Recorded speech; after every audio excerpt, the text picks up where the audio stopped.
ఒకరు మాట్లాడేటప్పుడు అతను ఉపయోగించిన వాక్యాలలో అంటే డైరెక్ట్ స్పీచ్లో future perfect continuous tense sentences ఉంటే ఇండైరెక్ట్ స్పీచ్లోకి ఎలా మార్చాలి చూద్దాము.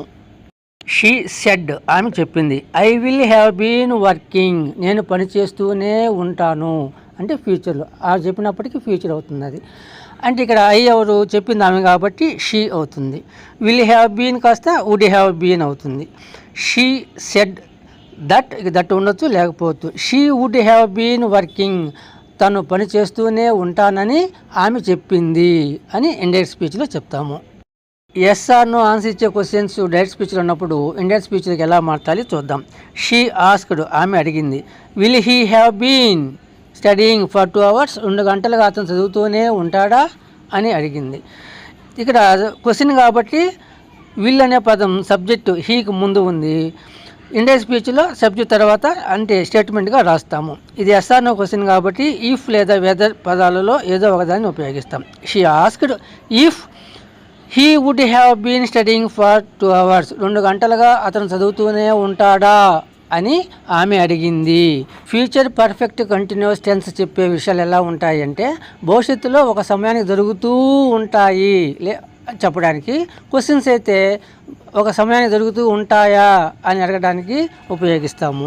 అదేవిధంగా డైరెక్ట్ స్పీచ్లో ఫ్యూచర్ పర్ఫెక్ట్ కంటిన్యూస్ టెన్స్లోని ఇంటరాగేటివ్ క్వశ్చన్స్ ఉంటే ఇండైరెక్ట్ స్పీచ్లో ఎలా మార్చాలి చూద్దాము.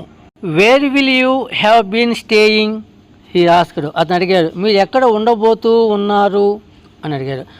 ఇక్కడ యూ అంటే ఎదుటి వ్యక్తిని కావచ్చు లేదా మనల్ని కావచ్చు, ఎలాగైనా రాయొచ్చు. అంటే ఇప్పుడు మనల్ని అడిగాడు అనుకుందాం. నేను ఎక్కడ ఉండబోతూ ఉన్నానని అతను నన్ను అడిగాడు అని చెప్పాలి. హీ ఆస్క్డ్ వేర్ అనే పదం అలాగే ఉపయోగిస్తాం. విల్ యూ హ్యావ్ బీన్ అని క్వశ్చన్గా ఉన్న దానిని ఇక్కడ వుడ్ హ్యావ్ బీన్గా అంటే స్టేట్మెంట్గా మారుస్తాము. యూ అనేది మనల్ని ఉద్దేశించి అని ఉంటే అనుకొని ఐ ఉపయోగిస్తాము. Where I would have been staying, నేను ఎక్కడ ఉండబోతూ ఉన్నానని అతను నన్ను అడిగాడు. ఈ విధంగా ఇంటరాగేటివ్ క్వశ్చన్స్ని ఇండైరెక్ట్ స్పీచ్లోకి మారుస్తాము.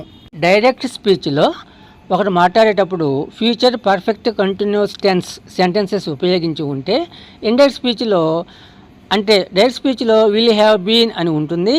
ఇండైరెక్ట్ స్పీచ్లో మార్చినప్పుడు వుడ్ హ్యావ్ బీన్గా మారుస్తాము. ఇక సబ్జెక్ట్ అనేది ఆ సెంటెన్స్ ఎవరు చెప్పారు అన్న దానిని బట్టి సబ్జెక్ట్ని మనం మార్చుకుంటాము. నెక్స్ట్ వీడియోలో future perfect continuous tense negative సెంటెన్సెస్ని ఇండైరెక్ట్ స్పీచ్లోకి ఎలా మార్చాలి తెలుసుకుందాము.